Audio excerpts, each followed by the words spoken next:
Hello YouTube, Jeff Bosco here.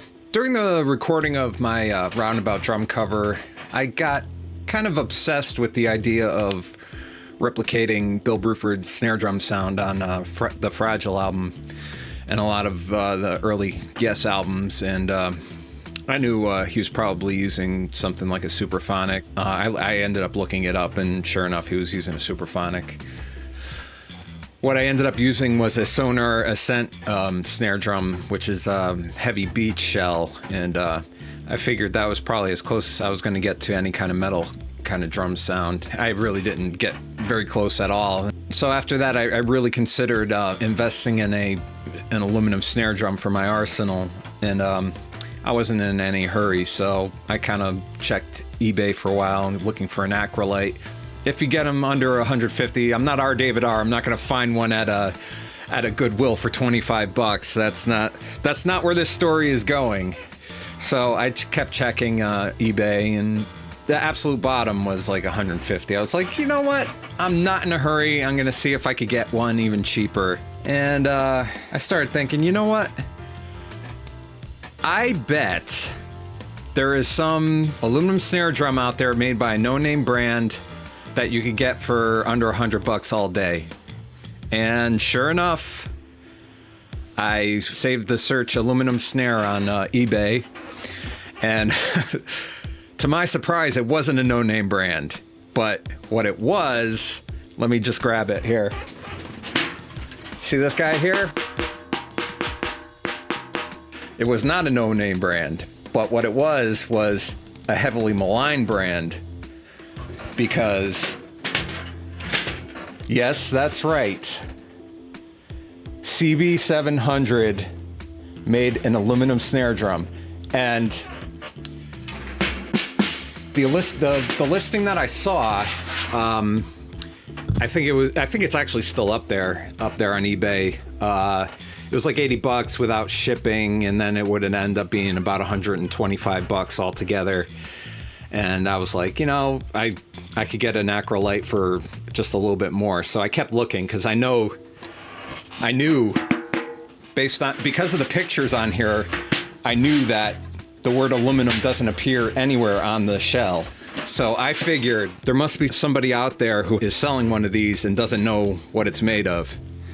And sure enough, this listing here for this particular drum, I ended up finding it for $39.99 without shipping.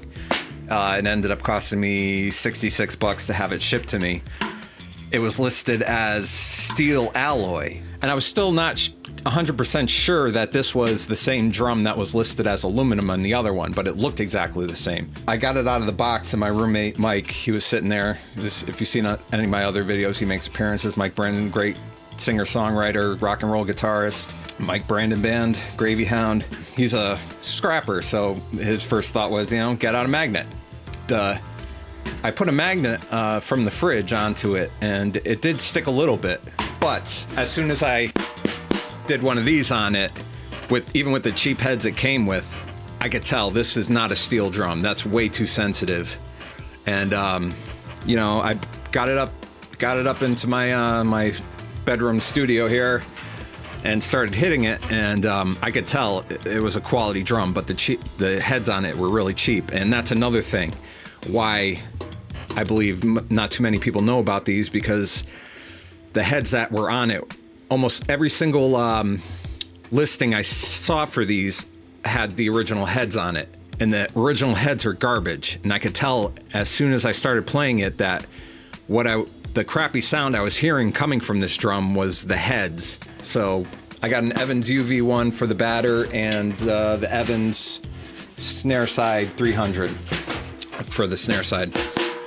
And I started with the snare side and noticed an immediate improvement, but I could tell the sound could still improve some. So when I finally got both new heads on there, it sounded nothing like a steel drum. So I don't know. I'm still not 100% sure that this is 100% aluminum, but it sounds like an 100% aluminum drum. I could tell you that much. Is it as good as an Acrolite?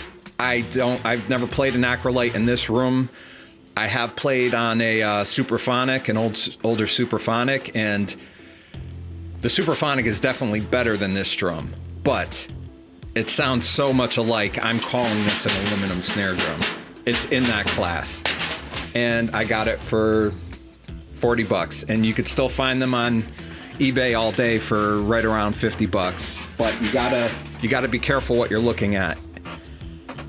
It has to look like this, because it's probably not going to be listed as an aluminum drum. You're gonna have to look at the pictures very carefully. It's gonna have this matte grayish finish, and the beads in the shell are gonna be rather shallow compared to some of the other ones. Now, the one thing I did see a regular chrome finish on a CB snare that was listed as aluminum, and it did have these same shallow beads on it as this one did. It looked exactly the same, except it was chrome. It's possible that they made an entirely chromed version of this too. Yeah, so that's about it. I'm gonna give you some sound tests and show you what this drum sounds like. Thanks for watching. Like, comment, and subscribe.